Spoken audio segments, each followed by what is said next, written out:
you are. Dr. Matanga has finished to introduce me. He said Ambassador Ghana Minor from Chad, so I have nothing to add.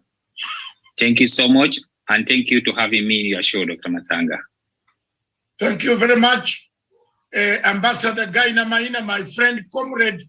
We oppose each other on several things, including with rebels who are holed up in Libya.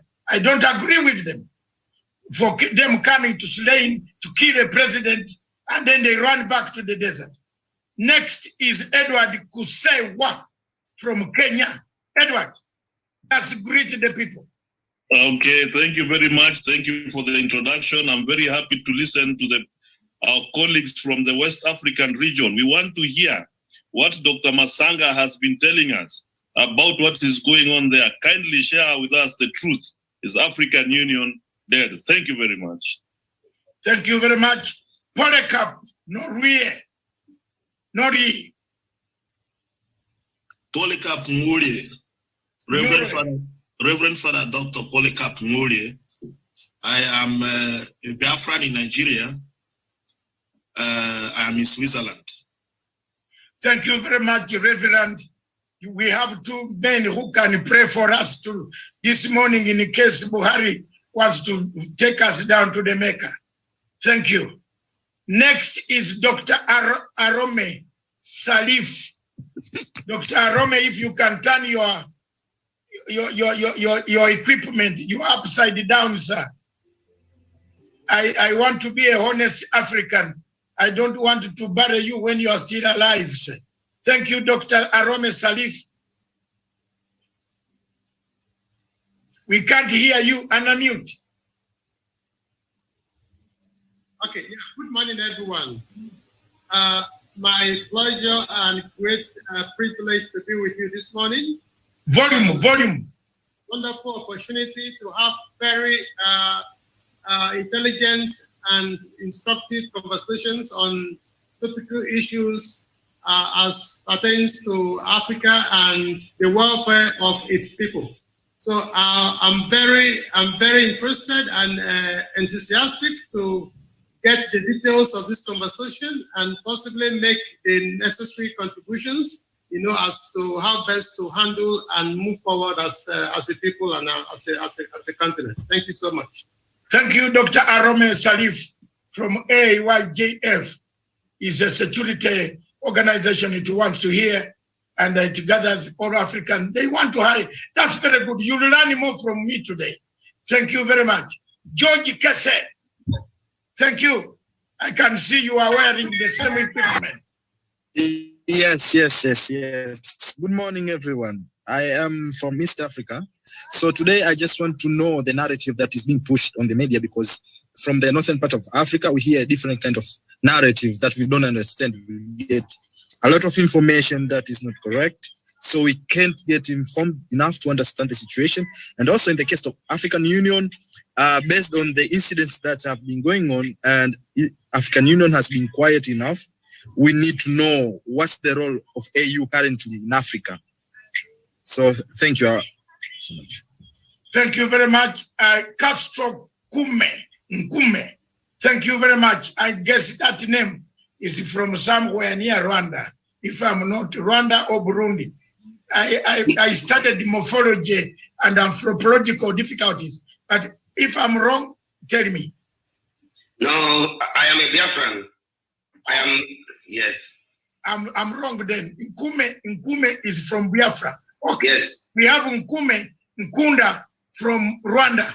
The man who disturbed us in the region is somewhere there, hidden there. Yes. I'm IPO representative in Israel. I'm residing in Israel, yes. You are in Tel Aviv or? Yes, in Tel Aviv. Okay, thank you very much. Has Netanyahu gone or is still in power? There are still issues here. We are trying to change him because he's been here for a long time. Thank you. So he's taking the cue of the African leaders who don't want to leave power, and they are still there until they are removed. Thank you very much. And now I come to Mr. Ogubuzuo. We just want to hear your voice to make sure we are not talking to a robot.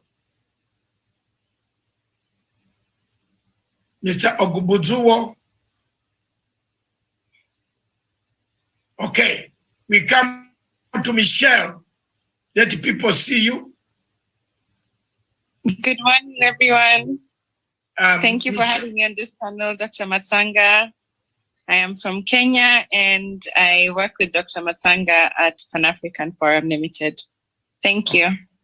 Thank you very much. She is my PA in case you want to get in touch and you haven't seen me. Simon, don't get tired. You always get hold of her.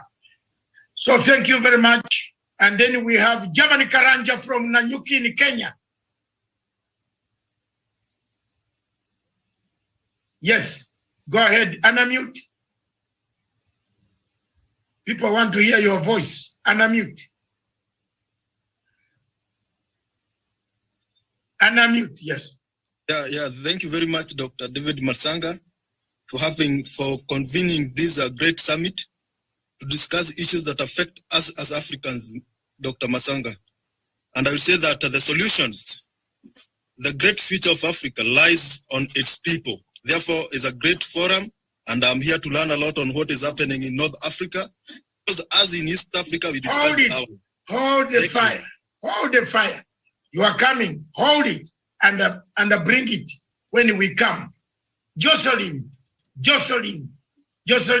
you have been very active on the chat. It's your chance for us to see your voice, your face.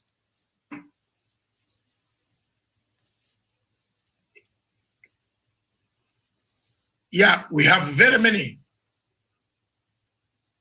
We have Jocelyn, if you are not coming quickly. We have so many people online, please come in quickly. If you can't show Infix Smart number 5, can you say something for us? Even if you want to hide your face, say something so that we know we are not talking to a robot. You know, some people have problems. Hi, everyone. I can only talk. I don't want to show my face. So I'm just here supporting Simon from behind the scene. Okay. Thank you very much. Jocelyn, that's okay because you never know. You never know. Buhari has got a man right walking around the world. Thank you very much. And I also protect people's interests. If you don't want to show your face, tell us.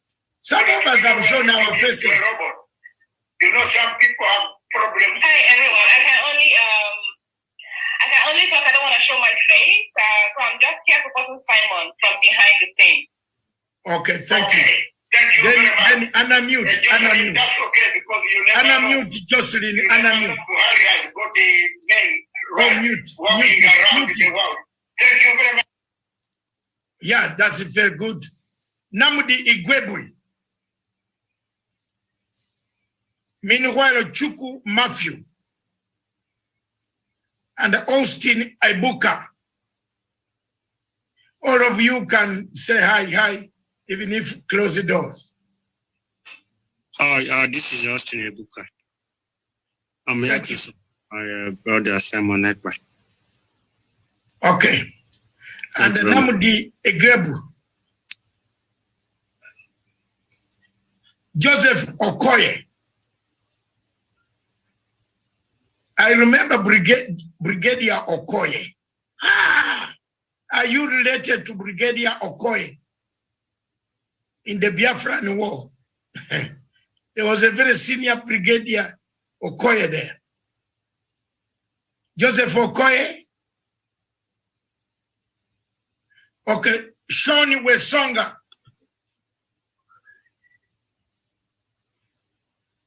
Shoni Wesonga.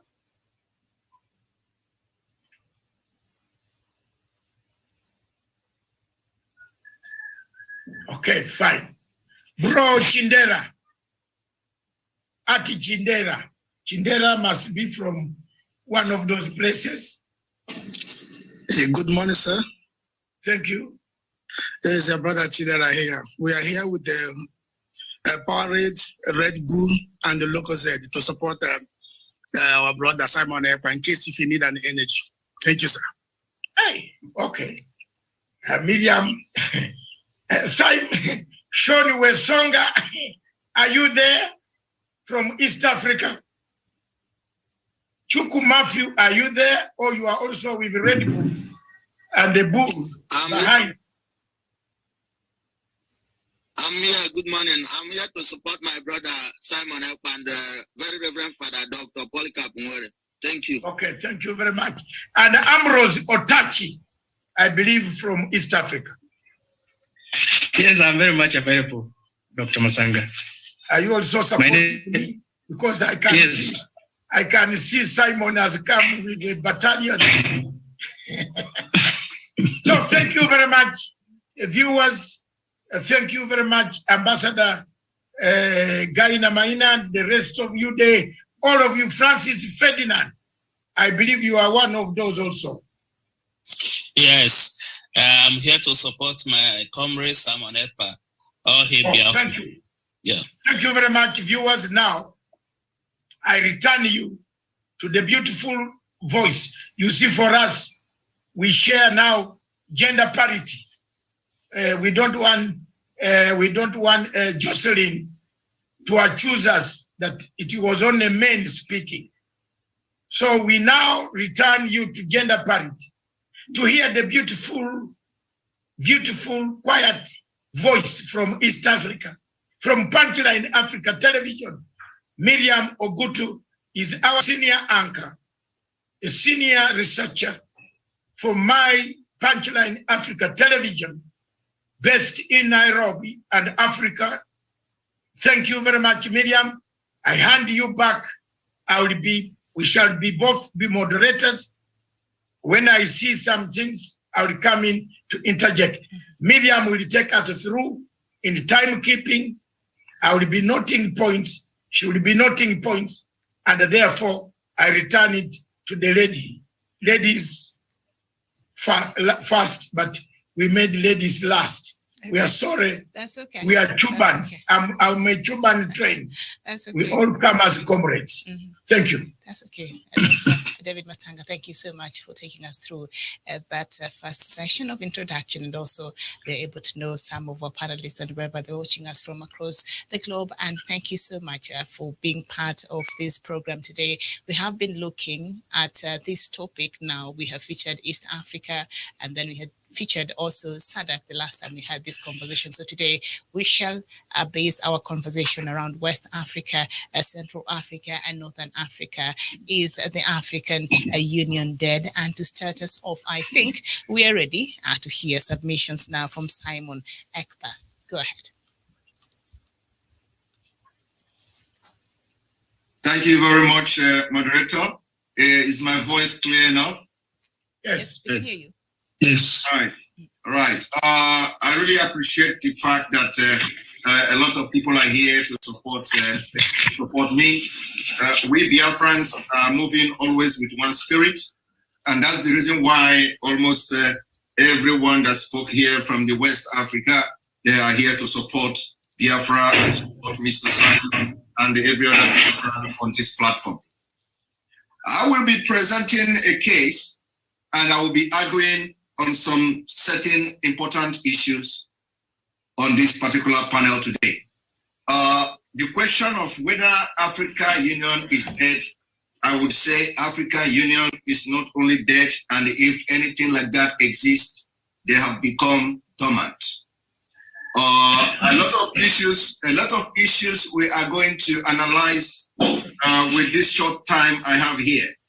First of all, every one of us here knows what is Sahel. Sahel is a region. The question I would want to ask every panelist here before going into the problem of Nigeria, which by extension, affect every African and by extension as well to other parts of the world. Sahel is not an African language. You all may agree with me, Sahel is derived from the Arabic word. Now, please, those talking should mute themselves. Now, the question again is, why do we have Sahel as a name of a region in West Africa? Why do we have Sahel please, moderator, can you check the screen and make sure nobody is sharing any video or screen? What I'm seeing here, people are sharing screen. If you all could put some security in place that nobody should share screen before I start talking, so to avoid distraction. I believe we are okay. Simon, just go ahead. And for those Miriam, Peter, please. Peter, can you switch off your screen? Your screen is showing us some uncoordinated troop movement. We don't want to see now. Dr. Matanga, we allow you your freedom, but please don't bring us uncoordinated troop movement on this show. We will take care of it from our side. Yes. Please. Yes. Please, and the studio in Nairobi, please take care. All right. We are very much aware. Don't allow people to bring here. All of us have wives. All right, and also for Simon, don't worry about security. That is also has been taken care of. So just go ahead. Don't worry about that. All right. Thank you. So the question to why do we have a name like Sahel in Africa? Africa have their own language. Africa have their own dialect. We are indigenous people. Why do we have Sahel as a region in Africa? This is a question that I'm asking every one of us here today. And there is only one reason for that. It is the conquest of Africa. This is not just about Nigeria. This is not just about the Arab world taking over Africa or taking over Nigeria. It is a total conquest. And this has started a very long time ago. Now, let us transit that to what is happening in Nigeria today. Nigeria is a country, that was founded on fraudulent amalgamation of 1914, and with that amalgamation of 1914, the indigenous people of Biafra were not consulted. People from the Oduduwa Republic, people from Biafra Republic, and the middle belt of Nigeria, they were not consulted to know whether everyone want to be part of Nigeria or not. And after this amalgamation of Nigeria, a lot of disagreement, a lot of anger has been the order of the day. And because of the history of Nigeria, how a man called Usman Danfodio conquered the northern Nigeria and installed the emirate. Now that same conquest continued from 18 something up till 1914, when the British came in and amalgamated Nigeria, the northern protectorate and the south and all that, joined them together forcefully to have what we call Nigeria today.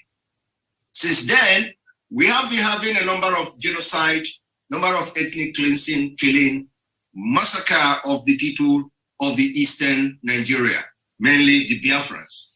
Now, on the year of 1945, in 1945, many Biafrans were massacred in Nigeria, and this killing of Biafran has continued from 1945 in Jos. I don't know how many of you have that knowledge. 1945, thousands of Biafrans were killed in the northern Nigeria prior to independence. In Kano genocide in 1953, Biafran people were massacred in their hundreds, and nobody has been held responsible until this day. In 1966, before the Biafra-Nigeria war, over 60,000 Biafrans were killed. Some of them were captured as the plane arrived in northern Nigeria from abroad, and they singled out all Biafrans, massacred them. These were doctors, engineers, and all that, massacred all of them in their cold blood. Now, between 1967 to 1970, over 3 million Biafrans were killed by Nigeria, the worst genocide after the Holocaust. And these people were not killed by bullets, they were killed by starvation. This is the biggest and the most gruesome way to die, that you die of hunger while the vultures are waiting to besiege on your corpse. In Kano in 1980, between 1967 to 1970, and then after that, we have had a lot of crises within Nigeria, within the northern Nigeria mostly. And in 1980, the Igbos, Biafrans were also massacred in their numbers in Kano. This was after the declaration of no victor, no vanquish. In Maiduguri in 1982, I'm just giving you a very comprehensive, I would say extract of the killing, because if I start mentioning it from year to year, it's going to, so I'm mentioning the major massacre of the Igbos within Nigeria state. In 1982, in Maiduguri, over hundreds and hundreds of Biafrans were massacred in cold blood. In Jimata in 1984, Nigeria massacred Biafrans, and this killing of Biafrans is always targeted to make sure that any uprising or any agitation for disintegration of Nigeria will be suppressed. And Biafra has continued to pay the price since 1945. In Gombe 1985, Biafrans were massacred in their hundreds. In Zaria 1987, they killed over 1,000 plus in Zaria. In Kaduna and Kafanchan in 1991, Biafrans paid the biggest price after over 5,000 people were killed. Bauchi and Katsina in 1991, December 1991, it was all-round jamboree to kill Biafrans in Nigeria. In Kano 1991, the same year, a lot of Biafrans were massacred in their cold blood in Kano. In Zangon Kataf in 1992, Biafrans paid the biggest price of one Nigeria. In Fontua 1993, Biafrans were massacred in their thousands. In Kano 1994, the killing of Biafran continued in Nigeria to keep Nigeria one. In Kaduna 2000, Biafrans were killed in their hundreds. Property worth of billions were destroyed, and some of the Biafrans that were affected could not recover up to this day in 2021. In 2001, in the same Kaduna, the Biafrans were massacred and killed in their hundreds. After the 2000 riot in Kaduna, it continued in 2001 for those who did not go back to the southern part of Nigeria. In Maiduguri, in the same 2001, Biafrans were killed and massacred in their hundreds. Jos Maiden crisis in September 2001 also witnessed the massacre and killing of Biafrans to maintain one Nigeria. Why I've listed this is people do not understand the level of killing of Biafrans in Nigeria. It didn't start today. Kaduna 2002, hundreds and hundreds of Biafra were massacred and killed in cold blood. I do not know whether our brothers and sisters in other parts of Africa has ever read this kind of news. In Jos, in November 2008, in Jos, a place called Plateau State, Biafrans were massacred in cold blood. Beheading of Gideon Akuluka in December of 1996 in a police station in Kano was perpetrated and orchestrated by those in power today. Most of them from Gumi, most of them from Pantami, most of them were perpetrated by those people you see in the power of today, like Buhari and co. Those in the presidency. St. Martin's killed December 2001. And then we come to the post-presidential election in 2011. Biafrans were massacred, including youth corps members, men and women, were massacred in the north. Now in 2010, Christmas Eve, in Jos, hundreds of Biafrans were killed and massacred in cold blood. And in Madala Christmas Day in 2011, Biafrans were killed and massacred. What I am reading out to you now is something you can check, can Google it and check it online. In Mubi, January 6, 2012, Biafrans were massacred. And the many Igbos and Biafrans dead by Boko Haram. Boko Haram massacred a lot of them. So why I have laid this background is that on this rock, I shall build my temple today. And let me make it very clear that the reason why African Union is dead is not unconnected to what is happening in Nigeria. Let us look at the background of those leading the African Union. Let us check their background. Let us check where they're coming from. Let us check what they have done in the past. Let us check who are their friends and their allies. Then you will know why the African Union is dormant in the killing happening all over Africa. It is a targeted at a particular people. It is being orchestrated by a particular tribe, and the tribe that is orchestrating this killing all over Africa, especially in West Africa, Nigeria, is a tribe called Fulani. The Fulanis has become, according to the World Terrorism Index, the herdsmen has become the 4th deadliest terrorist group in the world. We are battling for survival in Nigeria, and that is the reason why you see a lot of secessionists, according to how they call it, a lot of secessionist group pumping up from Nigeria on daily basis, is because the government of Nigeria is directly involved in ethnic cleansing, directly involved in jihad, directly involved in sponsoring terrorism, directly involved in making sure that the Usman Danfodio conquest of the Nigeria continue up to this modern century. The killing in Nigeria today is being sponsored by the government of Nigeria. In case it may also shock you that almost all the sectors of the economy of Nigeria is controlled by Fulanis. And how do they do this? They do it by systematic conquest, what I call the systematic conquest. The systematic conquest works in a way that every Fulanis are installed in a very strategic position, from the banking and finance to the security to the executive to the judiciary to all sectors of the economy. And from these chiefs, they are now appointing other indigenous ethnic people, ethnic nationalities, and control them. So in other words, you need only 10 Fulanis to control 100 millions of Nigeria. Simon, allow me to just cut you off for 1 minute. Thank you. You've mentioned a couple of issues there and cited incidences, some of which are a matter of public knowledge. I think people can Google and see the information that you just gave there. So according to you, has African Union done enough to address some of these insecurities and some of these very incidences that you've mentioned? And if not, how would you want African Union to address or to respond to a lot of these things that happen in the continent, with particular incidences that you've mentioned moving forward?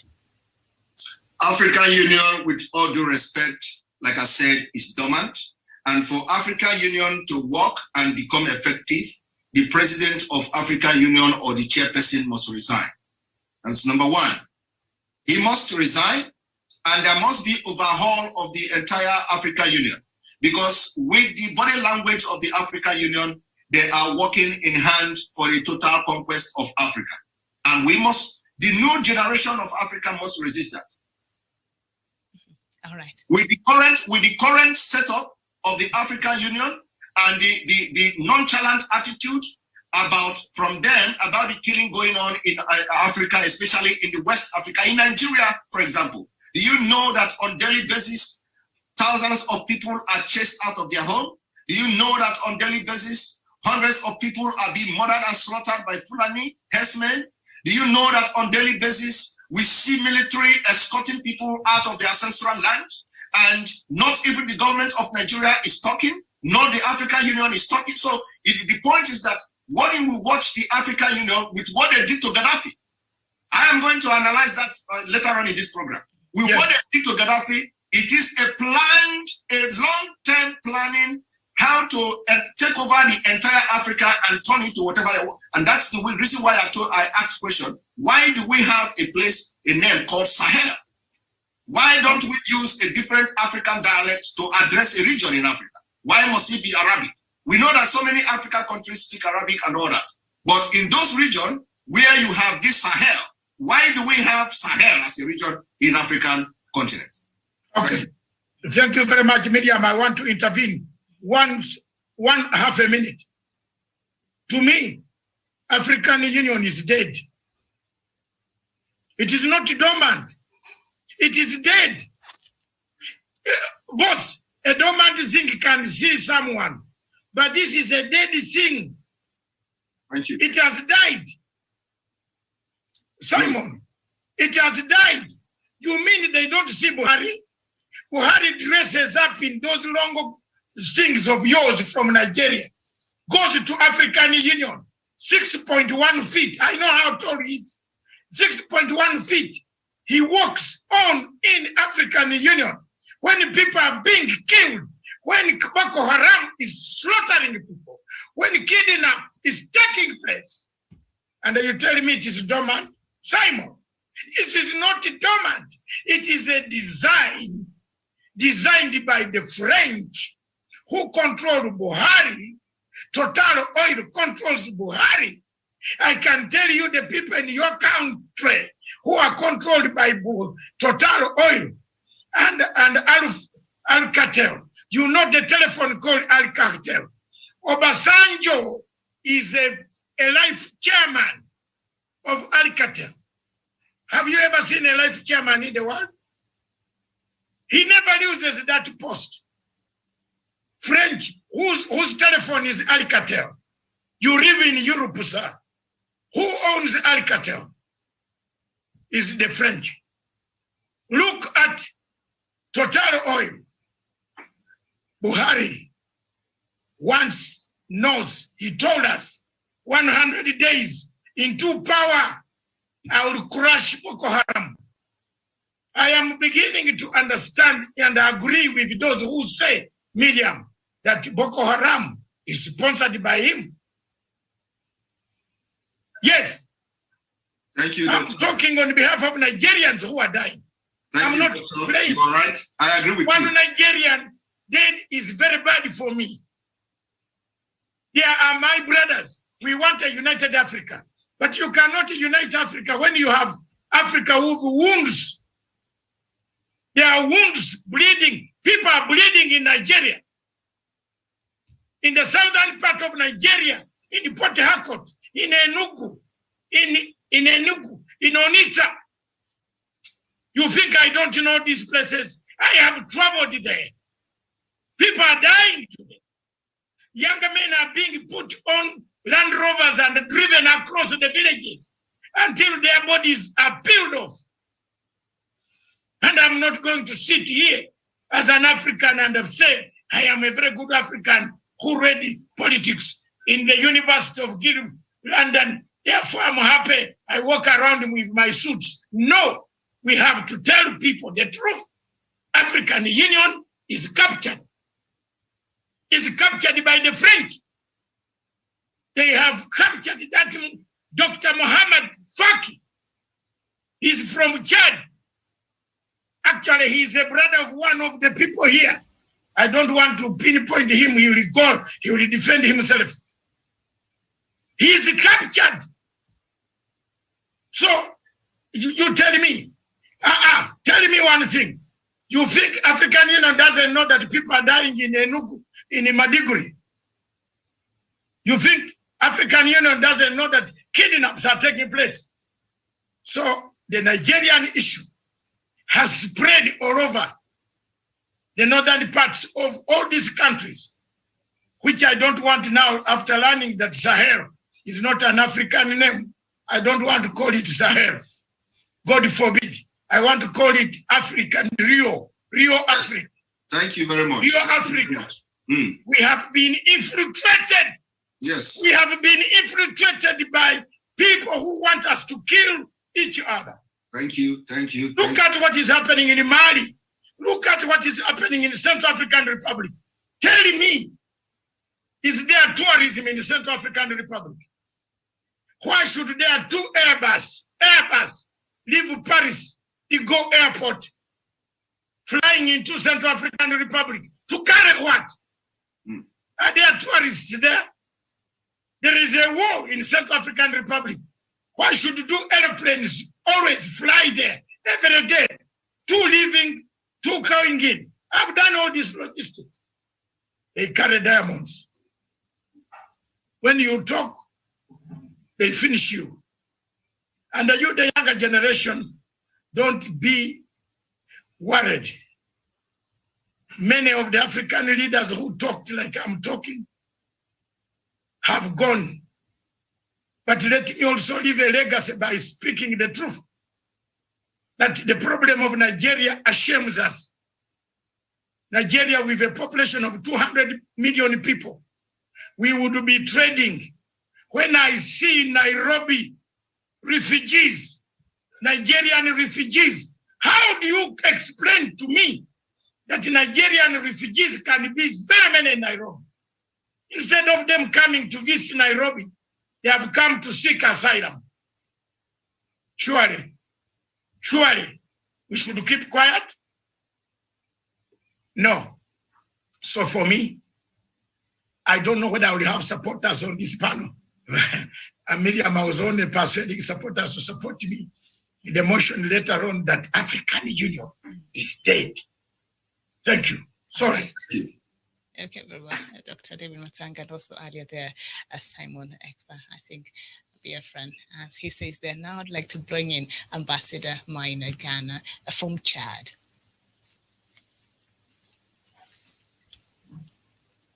Thank you, Miriam. Thank you for this opportunity. Today we are going to talk about this African Union. If I may remember, I was in your platform more than 20 times. We spoke the same thing, in and out. Like we always do the same mistake. We are expecting different result, African. That is our mistake. But we need to start to recognize it as of today. Dr. Matsanga is my witness. I told him that anytime when you start accusing African Union, in which base? I remind him last time in this platform, I don't know if another people was there. I said, Dr. Matsanga, if you are a man and if your wife who's taking the responsibility of the home, you don't have nothing to say. Either you like it or not. You are a jobless, you stay home, you watch TV, your wife is working, she pay the house, everything, pay the school fees, but you want to talk. That is what we Africans are doing. We all know that 75% of the funding from African Union is coming from those white people, especially France. The President Kagame have fought for it more than 4 years to say, African, if we did not wake up to take our responsibility, we cannot set the rules. We are just complaining. For me, if you say African Union is dead or whatever, have you understand exactly what is the foundation of this African Union? It's Chinese people build the house for you guys. And France is footing the bulls. And what do you want then to say that you want people to take responsibility? How? And you know that those Western people, their advantage on Africa, they cannot live without Africa, either we like it or not. They are lions, we are gazelles. If we did not give them the meat, they will die. They will starve to death. So now we as African, what is our new strategy? Are we going to train ourselves to run faster than the lion, or we need to start always crying that we are not moving? This is my question of today. We are not here to point anybody who is a president of African Union or whoever. No, whoever will be there will follow the rules because he don't have nothing to do. Unless we African will come together today to fund our African Union, to restructure it, we can decide who we want to be there. But today, me, you, Dr. Matsanga, and all the panel, we don't have a say. We are not here to agree. We are here to share our views and to bring ideas how we can, help each other. How we can come together to make sure that we are on the right direction. We don't want to die, but we want to go to heaven. That is impossible. I don't know if there is heaven in any part of this world. Dr. Matsanga, you need to tell me, is there any heaven in Nigeria or in Chad or whatever? If they promise you the heaven inside the Bible, mean you need to die. That is the simple to answer you. Okay, so now, if we are talking about African Union, me, I'm not here to blame or to say Africa is dead or is alive. If this African Union is working the way to help Africans, no. What do? We as Africans, because we find out that this organization is not helping our goal. This organization is not following the structure how to lead Africa to success. Do we have a plan? I ask you that more than 100 times, Dr. Do we have a plan, and do we want to execute this plan to make sure we change it? Okay. Today, I can assure you that Chad, my country, is the country who has paid a heavy price of Boko Haram issues. If you see the budget of my country, our president put, to go and help even fight Boko Haram is Nigeria. And more than 75% of our budget for the younger generation has gone to Boko Haram. Boko Haram has not started in Chad. Boko Haram, we almost come from northern Nigeria. Why? Because the lack of leadership, the failures of leadership. You cannot have the younger generation. You can't create jobs. You can't do anything, and you want them to be prosperous. It's not possible, Dr. Matsanga. You cannot even educate your wife and your children. When they start fighting, they break the windshield of my car. And you are blaming me again, Dr. Matsanga. How? You cannot even educate them. You can't train them. You can't make sure that they have a good education to go and look their job. You keep them at home. That is how our governments, we do in Africa. We never have planned for 50, for 100 years for the next generation. That's why we are having problem today. And this problem will continue for the next 50 years, either we like it or not, because Africa is growing. African generation is growing and people becoming smarter, intelligent. There will be a time that we will live in Africa, there is no peace if we don't set the rules of today. This is the situation we are going through. Now, let me come back to the Sahel issues. You see, during the Mansa Musa time, the trading between the Arab people and the African people on the gold, the only way to describe this dry area, the Sahel, it's only by calling the Sahel because they don't have another language to call with Western countries. So they decide to say that if they are going to Africa, they call this area Sahel because they only go with camels and they don't have another mean of transportation. So wherever camel can go, that is called Sahel in Africa.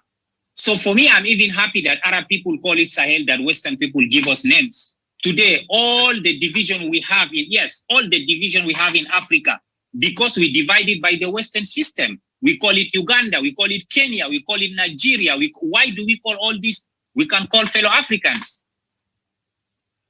Why do we even separate all our countries? Today you can see someone is telling you, I'm proud to be this country and you are not. And we say we are Africans. We need to come together to build a system, and our system is one. The problem we have in Africa today, Dr. Matsanga, all the panelists, write it down. If you are not ready to fund this African Union, we will waste the next 50 years just complaining. Not because of my brother is there. Whoever will, tomorrow if we put Dr. Matsanga, he will be a black chief. We will talk very bad about him because he cannot sustain African Union. Yes, Dr. Matsanga, 100%. Today, that is the reality. This is yes, I'm telling. Yes, Dr. Matsanga, I was saying anybody who is in AU now as the head of yes, sir. Me. I can never be an African chief. Maina. Yes, sir. If today we put you at the head of African Union, it will be the same problem. Maina, Ambassador Maina. Thank you. Now, anybody who is going to take the head of African Union, yes, sir, cannot go unchallenged. I have never had an ambition to be an African chief. The only thing I have is I have a big body. So when I walk, people think I'm an African chief. He was giving you are the chief. I have never had an ambition. He was just giving an example. Please. I am giving an example, Dr. Matsanga. That I can become the example is whoever today. Let me tell the truth. You have now tackled me. It is your brother, Musa Faki, who's your brother, who is killing African Union. So if you think I am an African chief taking over, I don't want to take over. In fact, for me, if I want to remove him. Miriam, can you explain what I said, please? A better person. Miriam, can you explain? And I've told you several times that Matsanga will never step in Addis Ababa. I have told the Prime Minister of Ethiopia, I will never come to Addis Ababa until that man from Chad leaves that capital. He's useless. He is captured by France. He's on a payroll of France. And for me, like a Nkrumah, like a Obote, like a Secretary, like a Baba Tafawa Balewa, I have nothing to do with surrogates of imperialism. Thank you. Okay. Thank you, Dr. Matsanga. No, Ambassador. Hold on. Yeah, I think what Ambassador was trying to say, it does not matter who is at the helm of African Union, as long as we still don't do what you're supposed to do, pay for African Union and all that. It does not matter who is there. It could be even me, but we'll still be captured. I think that is what Ambassador you're saying. It does not matter who is there. Thank you, Miriam. Thank you, Miriam. Because No, please, I would like to, Miriam. Unless he says it here, Yeah, he was Miriam. using it figuratively. All Yeah, right. Miriam, I would like to address. No. Maina uses French. So use Swahili. And tell me you are using it figuratively. But if you say I'm an African chief, how? Metamorphocary. I am. Please, I would like to address. Before you come in, Simon, I'd like Ambassador to conclude his submission, and I'll come back to you, please, if you don't mind. Ambassador. Yes, submit. Yes, Maliza. Thank you, Miriam. I did until now, Dr. Masanga. Let me repeat it one more time again. I said, whoever been elected as an AU chairperson as now, you will follow the route for the Western countries because they are the one funding us. Doesn't matter from the person come from Chad or from South Africa or from Libya or from Sudan or from Ivory Coast. Because right now the system built inside African Union is controlled by the Westerners. This is my explanation, Dr. Matsanga. Let us put it on the side. Let's go back to my country chart today.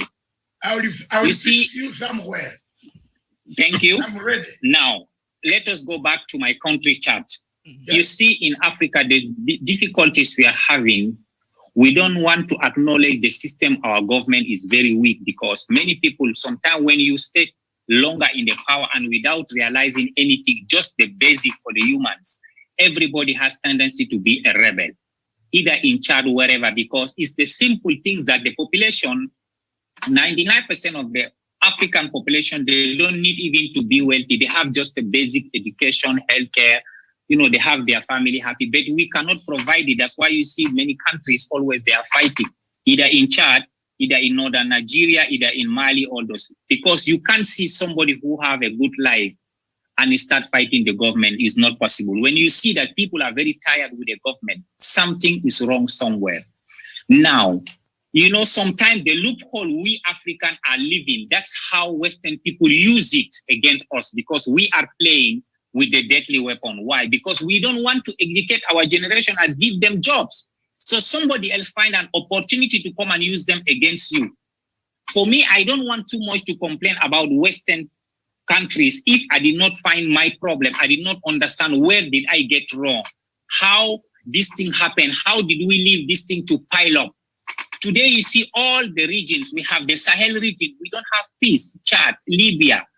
We talk about South Sudan. Now it's Nigeria. All those countries. There is something we African we are not doing right. We need to go back to the drawing board to make sure that we find a solution, Dr. Matsanga. Because pointing and calling name to say this person is a failure or this person has done wrong will never take us nowhere. I said it more than 100 times. Today, we are talking about, they say that our president was killed. I cannot say yes or not because nobody was there. We just a hearsay.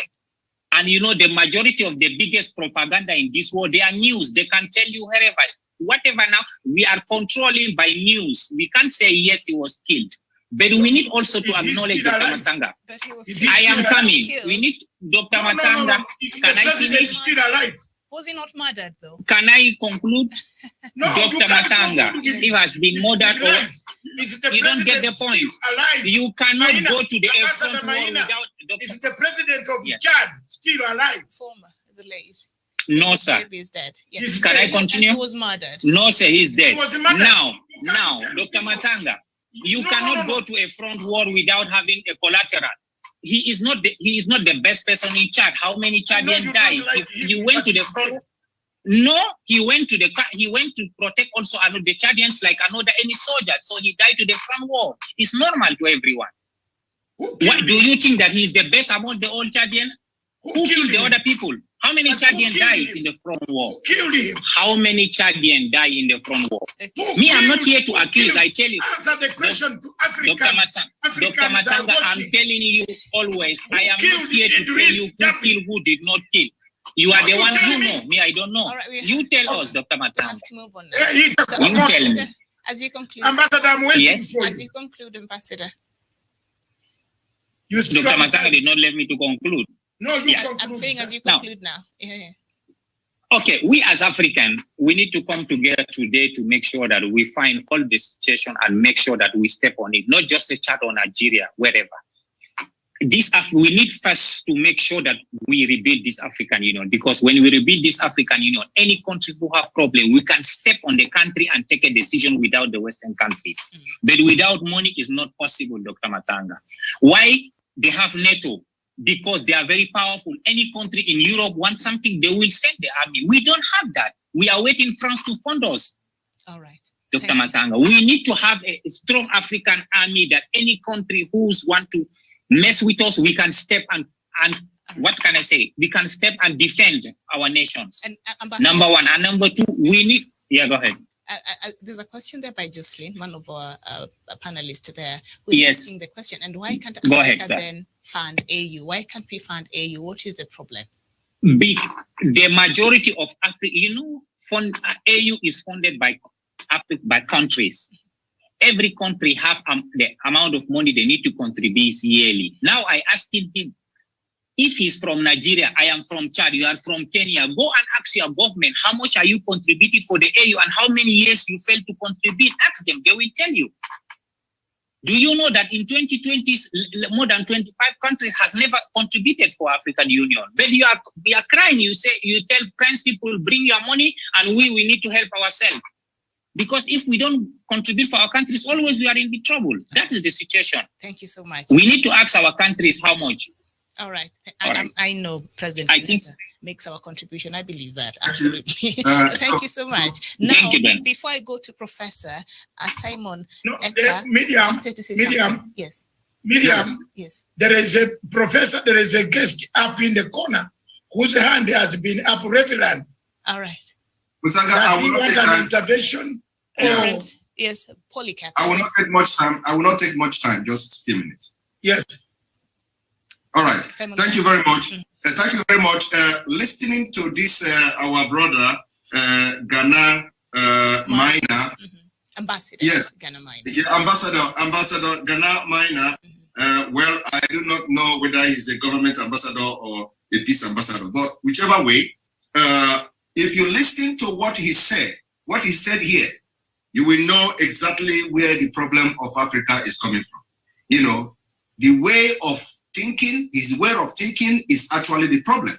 Now, he said here, when I talked about Sahel, he said he is very happy that the Sahel it came from Arabic world and not Western world.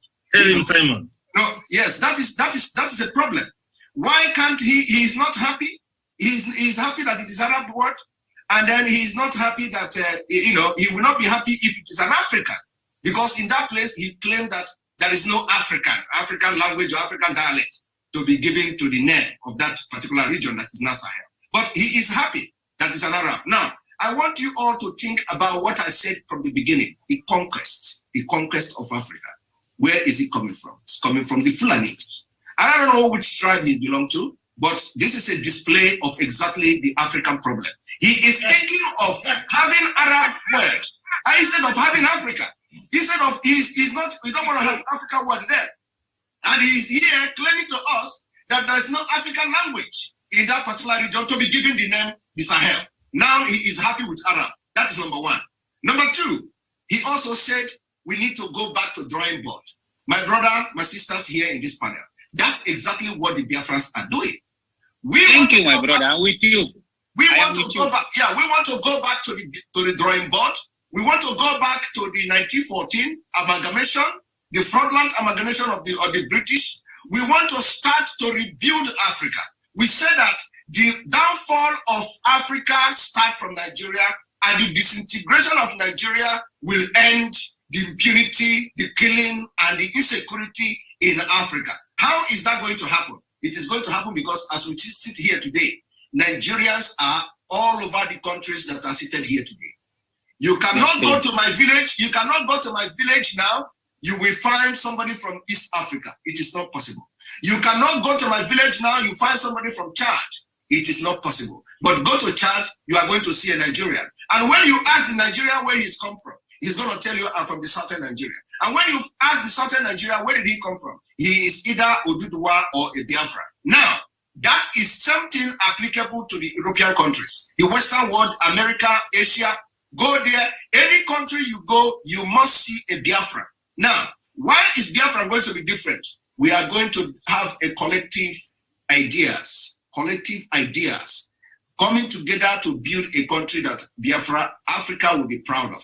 So the issue of whether we are going to have an Africa Union, effective Africa Union, or we are going to stop the international community from funding Africa Union, all start the mistake and the correction will start from Biafra. So if you know that you love Africa, the best thing you should do is that since you are handicapped in your own country, because it seems that everybody is handicapped, since you are handicapped in your own country and your Nigeria and your country is not as confused and have this divergent ethnic views and have this kind of diversity like you have in Nigeria, if you are from such country, what you do is talk to your government. It is time to pick interest and speak about the problem of Nigeria and what should be the solution of the security in your Sahel is by dissolving Nigeria.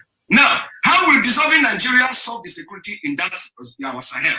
It will solve it in a way that the interest of the terrorists in Nigeria is focused on the natural resources in the southern Nigeria. Now, if that country, Nigeria, is divided, you automatically have divided 70% of the interest of the terrorists. What is the interest of the terrorists? The interest of the terrorists is that they are looking for a way to make Nigeria their safe haven. After they succeeded in making Nigeria their safe haven, they are going to focus on other Africans, small other African neighboring countries. And by extension, they will start sponsoring terrorist attack in the Western world. We've told this term several times to the Western world. The American generals, the Americans fighting in that Sahel region, they have also have the same intelligence report that when these people find a safe haven in Nigeria, they're going to start sponsoring terrorist attack in America, in Europe, in Asia, and all that, because they are looking for safe haven where the money to sponsor these killings and attack will be coming from. So the division of Nigeria will also boost the economy and the security in that region. All right. Thank you. Thank you so much, Simon. Thank you. But Miriam, yes. Miriam, before you go to Professor, yes, there is a point. Maina blames me every day. Isn't this platform the beginning of a new Africa? Yeah, that's true. I agree with you. Give me a credit. I'm giving you a credit every day, Dr. Matsanga. I'm giving you credit every day. I'm giving you credit every day. Has not given us a platform to talk about Africa, but have sacrificed a platform for us to speak. And I agree with Simon. If we begin a rebirth of Africa, my main reason was a renaissance. You know why Maina is making a mistake now? He missed the first session, Miriam, of renaissance. We want a new Africa. We want to help Biafra to liberate itself, to get a new Africa. Okay. The old Africa is in trouble. Yeah, all Africa.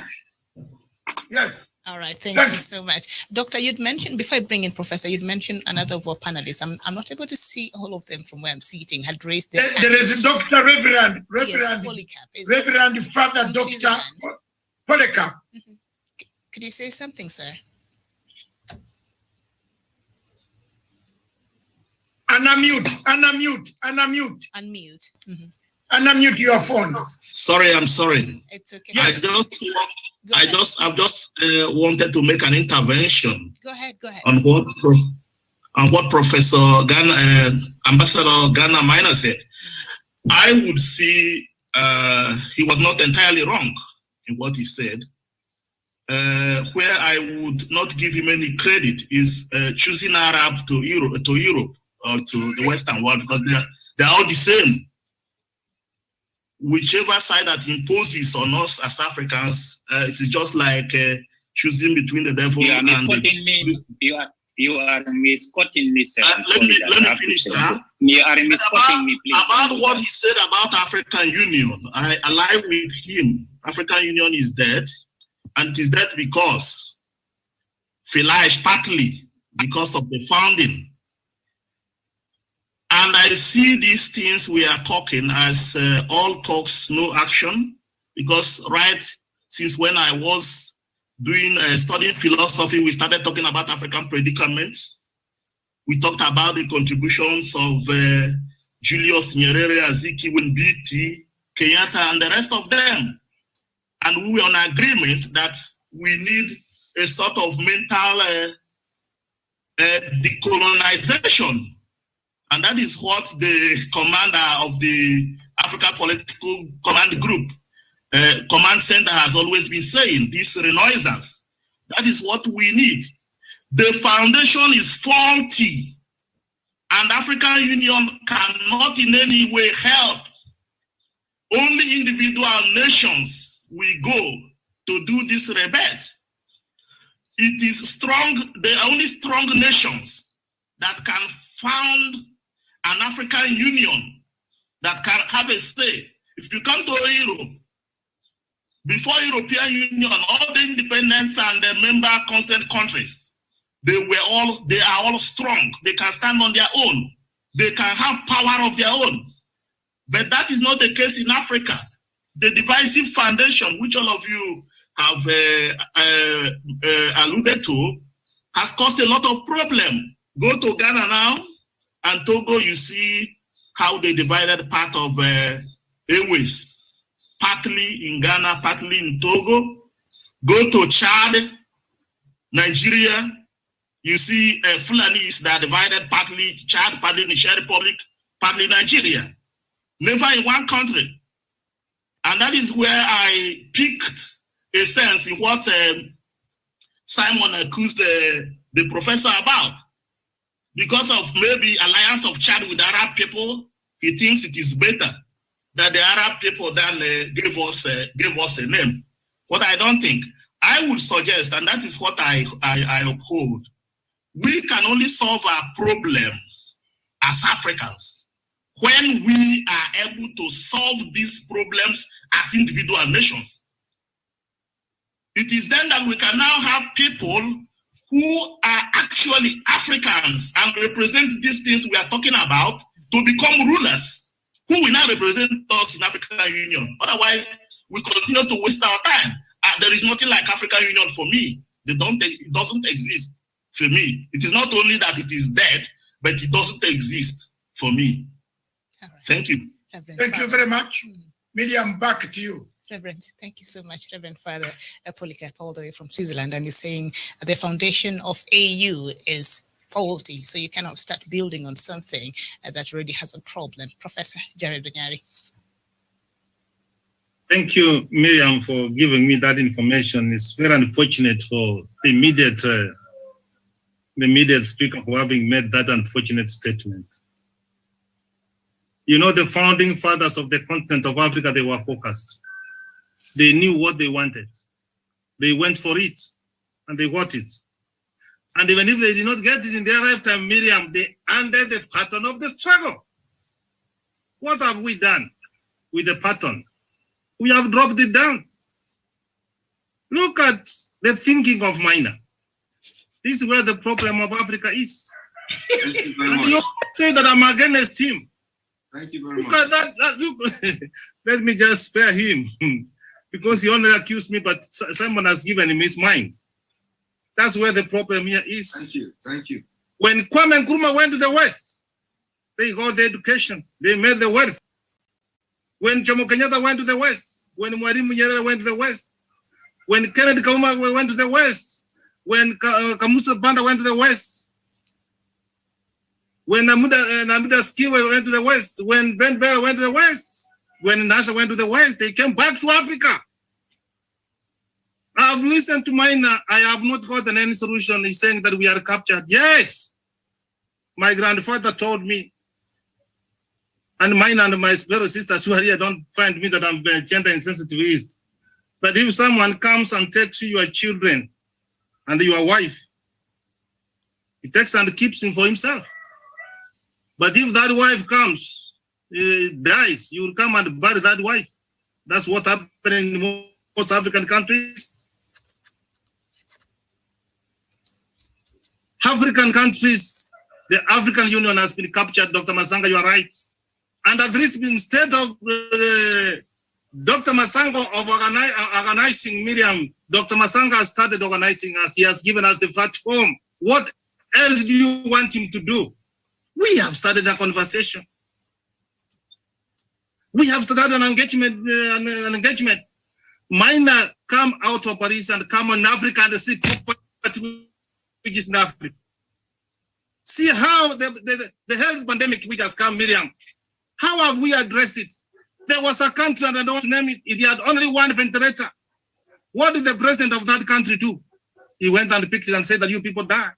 So Africa, we are having a problem. The founding fathers of this continent, Miriam, they identified ignorance. They identified poverty. They identified disease. And you want to say it for you. What do we want? Time has come, my fellow brothers and sisters, that we stopped organizing and start organizing ourselves. There is something we can do. You can sponsor one child minor. You can sponsor one old woman minor to change their lives. Nobody has asked you to do all things, but you can do something for the continent of Africa. How do you feel when the Biafra people are being butchered? You can hear from the house, they're telling from the ground that, oh, it's not well. And then we are here and we say that, no, it doesn't matter that I become the leader of the African Union, your brother is doing. If you allow your concerns to be taken, to be captured, if the founding fathers found that kind of thinking, we will not be free. So there is high time when you ask me whether African Union is there or not. How is he addressing poverty, Miriam? How is he addressing the climate change, Miriam? How is he addressing the infrastructure in Africa, Miriam? Do we African people have access? Dr. Masanga raised very pertinent issues, Miriam. Who has called a summit to discuss issues in what's happening in Biafra, in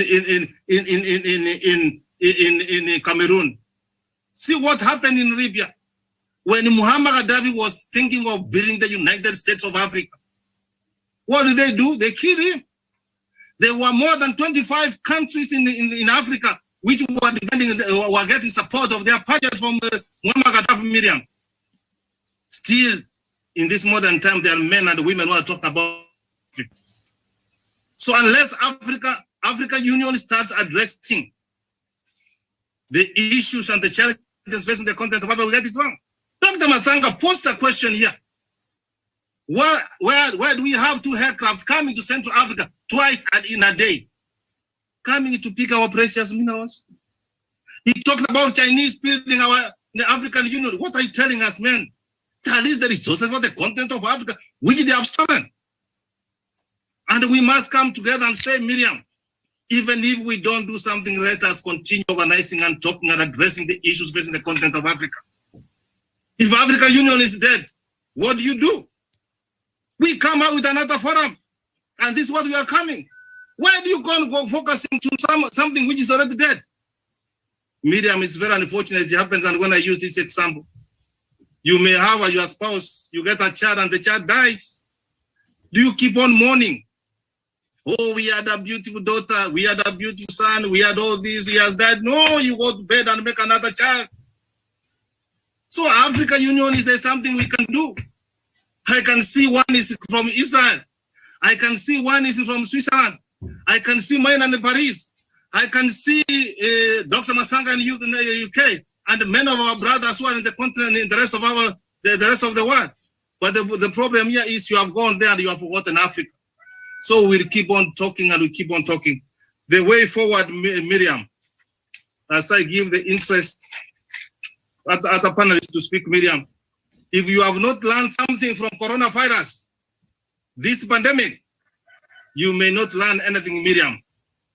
We need to intensify our cooperation. I need to be my brother's keeper, Miriam. What's happening to the Biafra people? What's happening in Ambazonia people? What's happening in Southern Sudan? What's happening in Somalia? We must start talking, Miriam, and having this cooperation among us ourselves. Where do we allow the government to cooperate among themselves? Miriam, we are all interconnected. What's happening to the people in Nigeria? What's happening to the people of Kenya, Uganda, Somalia, Chad? Are all minor to come on a platform of Punchline Africa. And he said he doesn't know what killed the president of Chad. Is he happy that the West can support nationalists to kill an African leader? And you are happy and say that, tell people, say, yeah, and it's not getting annoyed, Miriam, these things get me annoyed. We do not need to have any of African brothers being killed. And he keeps on telling, where was the war when more than 1 million people were being killed in Rwanda and Burundi? Where is the West when we are having more than 400 million people being killed? And the moment we come here, we are not having a monkey business. We are discussing on how we can salvage the continent of Africa. Even if we are not going to do anything in our lifetime, Simon, we have started a conversation. We must end the pattern of the struggle. We must refuse to accept. 100 men will take a donkey. One man can take a horse to the river, but 100 will never force it to drink. The West can never.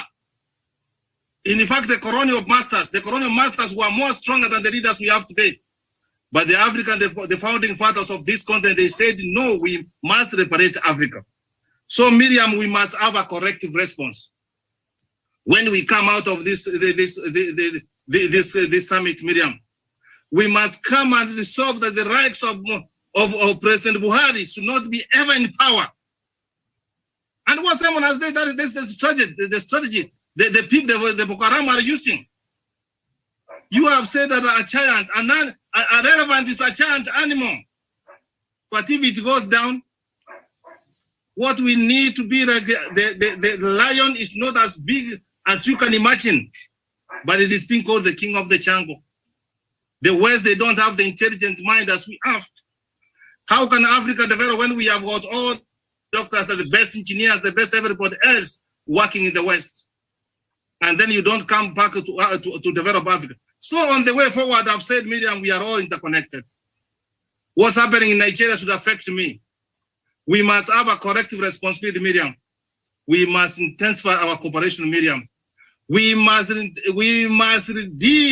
the African Union. And if it is dead, Miriam, we can have an African forum like this, whereby you may not understand, Miriam. The poor has started rolling, Miriam. Oh, the stone.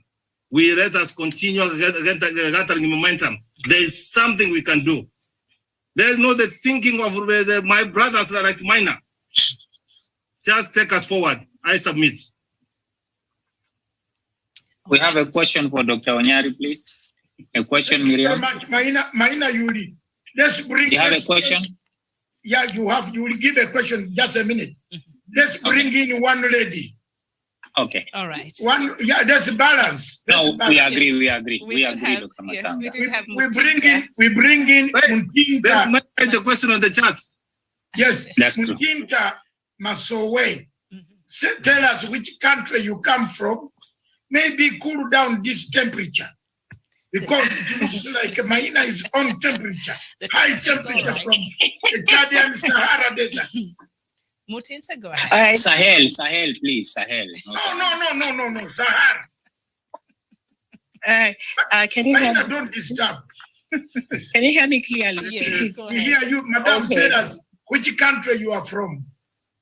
Okay. My name is Mutinta Masowe from Zambia. I'm actually a teacher by profession, and I'm also an advocate.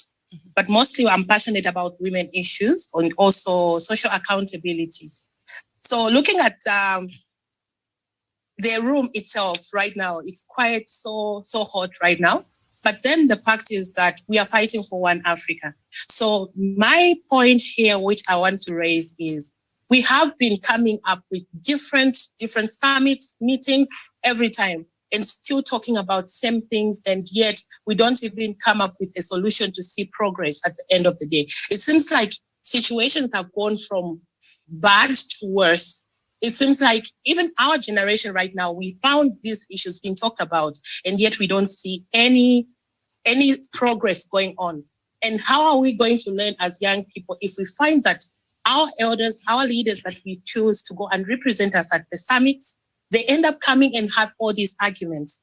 Remember what we need to fight for. When you are a Pan-Africanist, you need to look at the spirit of Ubuntu. I always want to align myself with education. Like they say, education, like Papa Nelson Mandela said, education is the powerful tool to change the world. But then people misunderstand the whole thing. They think when you talk about education, you mean the classroom setup.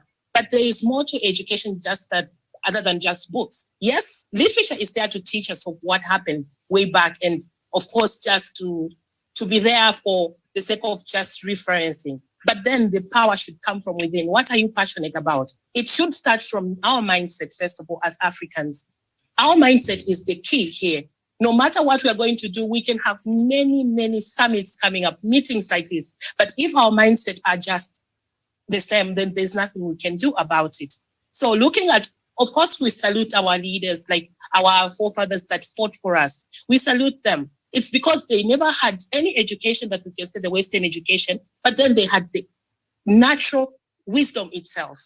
So we need, first of all, it should start from our home. I always want to look at the grassroots. We should start from our home. First of all, as parents, what are we teaching our young kids? What are we teaching our children out there? Schools, what are they teaching our kids? It seems like they want to teach us about, no, the evolution of the world started like this, but they are not teaching us real life situations. Of course, they're not teaching us on how to tackle issues. For instance, when you have foreigners coming in, they're not teaching us to say, you cannot sell land, but then you can bring in an investor to work and give you opportunities and give you all these resources, but don't give out your land. But we see our elders trading our land and giving it to people that are out there. Yes, when you go to the US, for instance, they can give you a property, but then you still have to pay that. You still have to pay for that land. But then you can never, ever buy land and own it. But what has happened to us? We find that we've got a lot of millions of people in the diaspora who are African Americans, who are African, for instance, British. We have them out there, but they want to come home. It is very difficult to find the person of my color coming from abroad, from the diaspora, wanting to come back and settle here in Africa. It's difficult for them to have land. It's difficult for them to access opportunities. Then what are we doing about it? So it should change from us. It should change. It should start. They say, my father always tells me to say, the fish, it starts rotting from their head, because that's where we find the gills. Yes. So meaning the problem is not with us as young people. The problem is not with us as it's with everyone. And who are the main people we are targeting? Our leaders, our global leaders, African leaders who go to sign petitions for the sake of us. We are not there, but we send them as representatives. But what do? They go there, they don't read.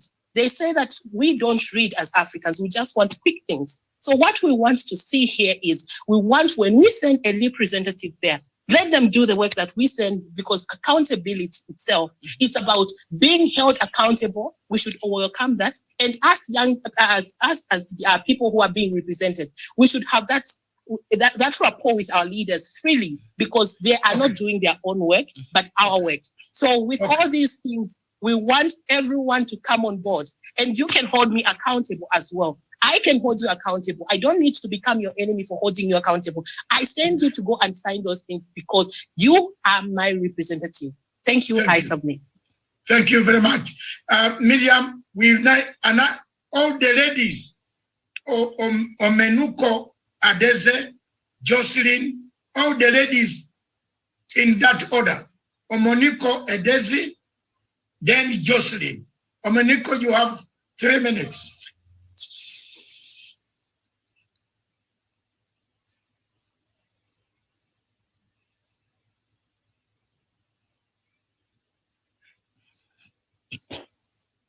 Omeniko, Adeze, Jocelyn, can you now come in, intervene, so that we move? Oh, Omeniko, do you want to speak at all? Okay. Can I go ahead? Go ahead. All right. Sorry, I won't be able to show my face. Like I said earlier on. No problem. Yeah, we shall hear your voice. It is very nice. Thank you so much. I'm here to support Simon. Okay, and not only Simon, all of us. Great. And also, with what is going on, I also posed a question regarding the African Union, which you already raised, that African Union is dead. Okay, so if that is the case, why can't we just dissolve it? And what are the professor, is it Professor Minor? Ambassador said. Ambassador. Yes, what he said also. So he said, who do we hold accountable?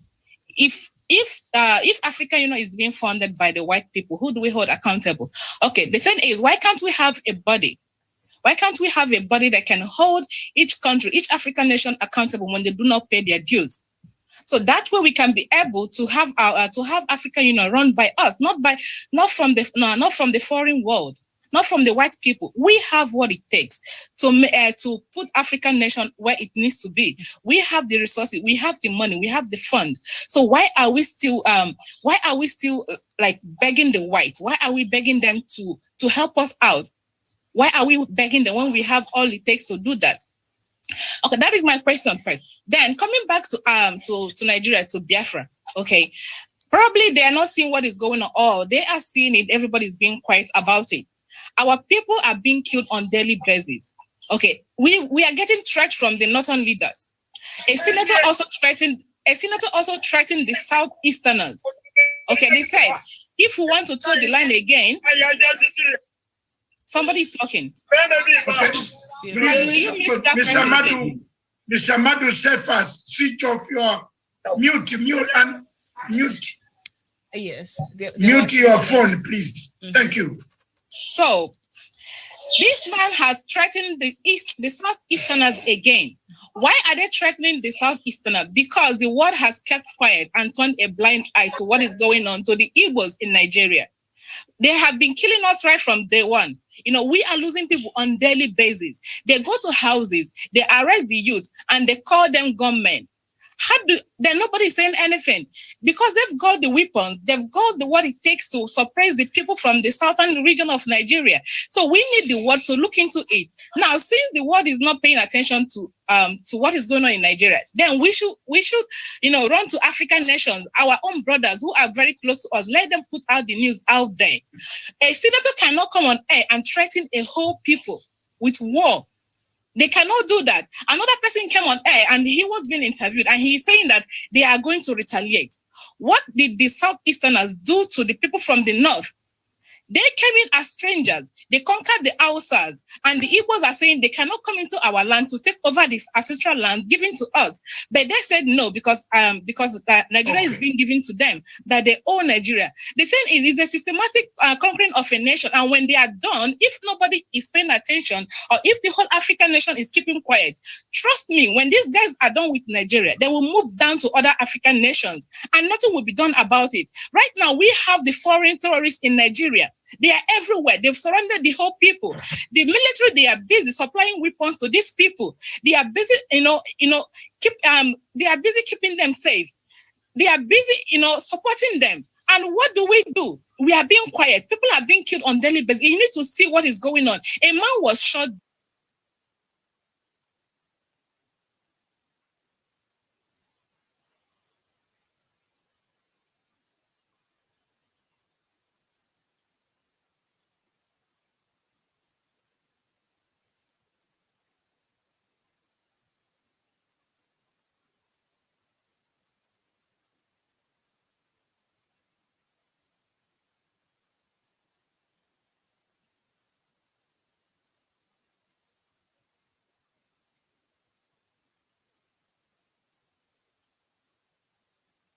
Dead. He was going back to Germany. He was shot dead.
by the military man at a checkpoint.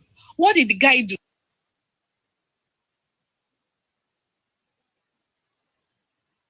Now they framed him up that he did not obey their traffic rule, or he did not obey their stop and. There's another lady also, Dr. Emma. Yes.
I don't know if she could come in before.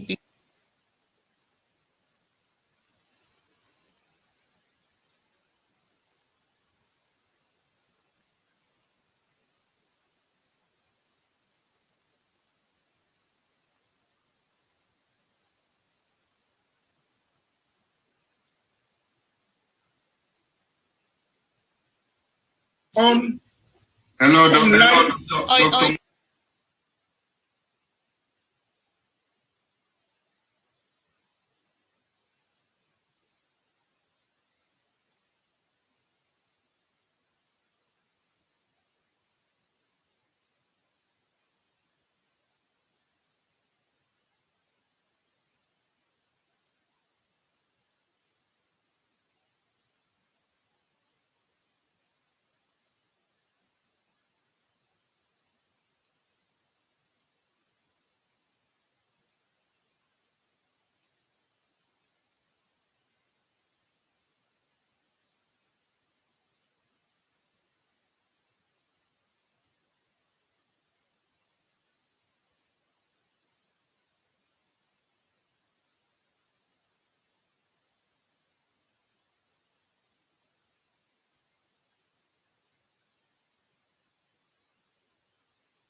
It's not another lady. It's not. It's yes.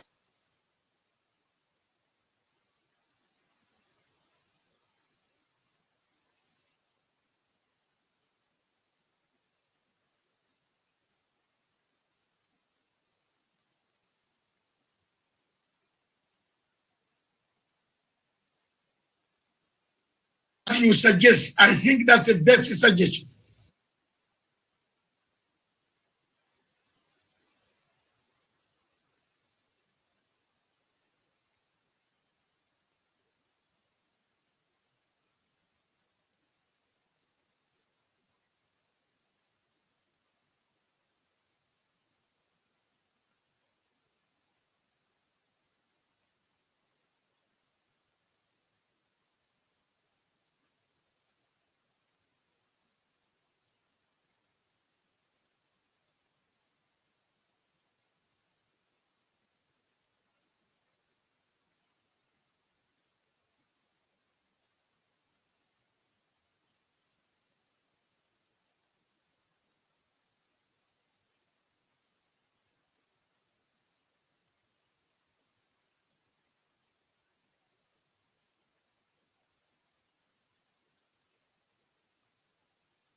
We want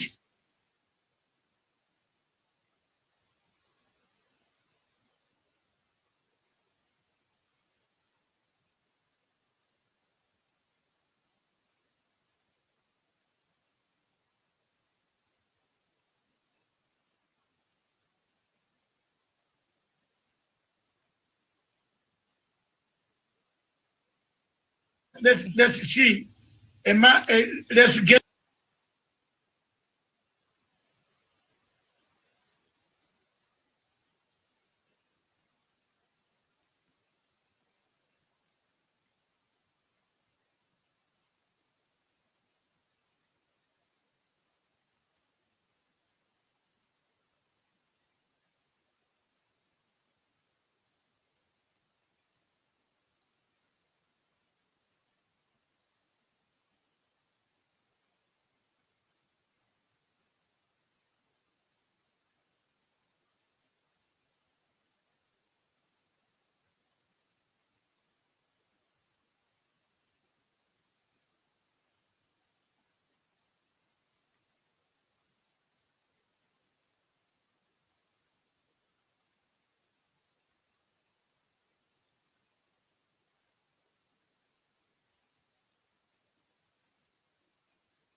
Dr. Edward.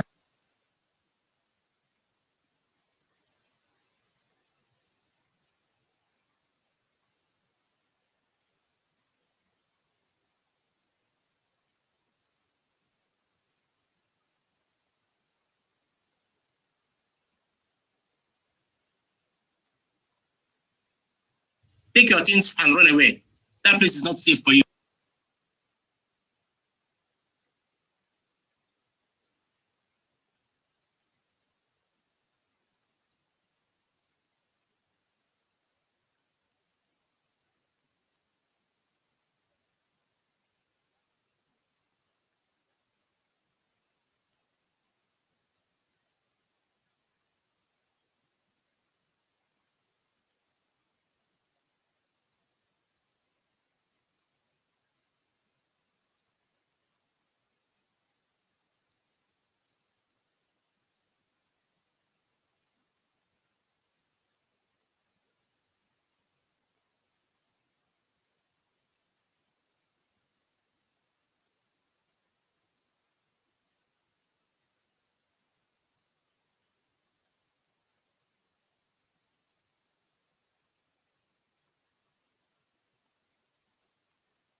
It's the same as saying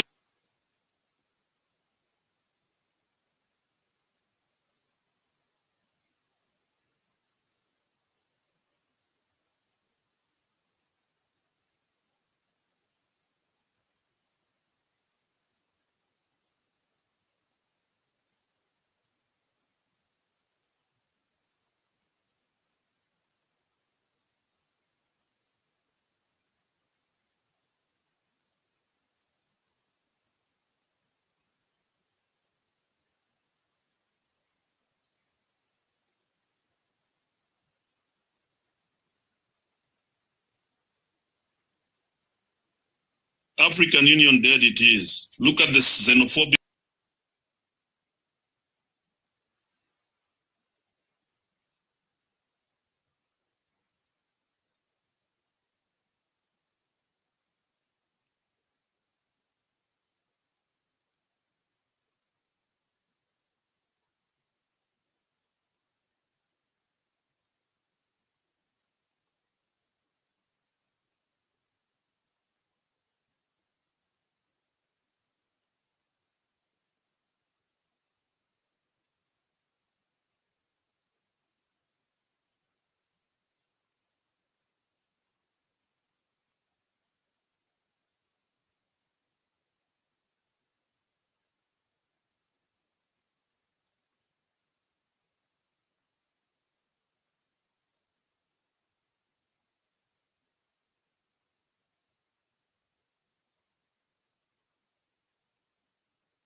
attacks in South Africa.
Tawish from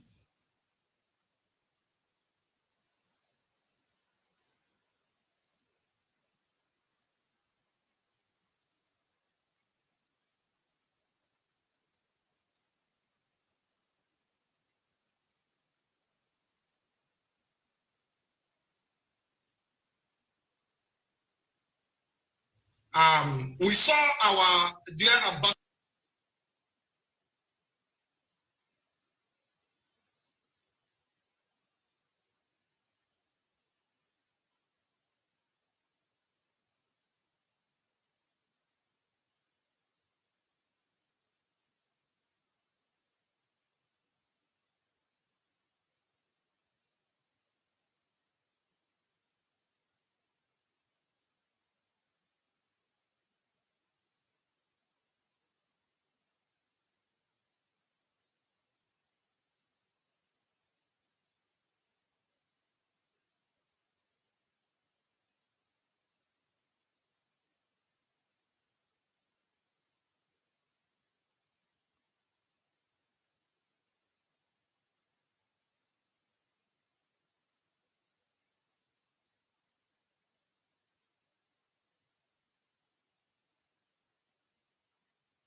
Talk about funding of the African.